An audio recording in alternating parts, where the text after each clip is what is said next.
আসসালামু আলাইকুম এভরিওয়ান। আজকে আবারও এসে বললাম আপনাদের মাঝে আমার নতুন ভিডিও নিয়ে।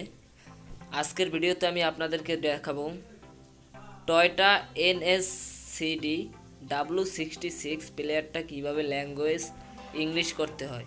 জাপানিজ ল্যাঙ্গুয়েজ চেঞ্জ করে ইংলিশ ল্যাঙ্গুয়েজ করব। সো গাইস, চলুন ভিডিওটা দেখি আর ল্যাঙ্গুয়েজটা চেঞ্জ করে ফেলি। সো গাইস, সবার প্রথমে আমাদের যে কাজটা করতে হবে, সবার প্রথমে আমাদেরকে মেনু বাটনে প্রেস করতে হবে।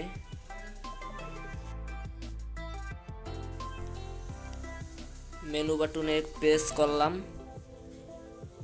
তারপর ডান পাশের কোনায় সিটিং অপশনে প্রেস করব, তারপরে বাম পাশে প্রথমটা, তারপরে 4 নাম্বার অপশনে ঢুইকা এই যে ল্যাঙ্গুয়েজ ইংলিশ, আমি এখন ইংলিশ করব। ওকেতে চাপ দিলাম। সো গাইস, ল্যাঙ্গুয়েজ ইংলিশ হয়ে গেল।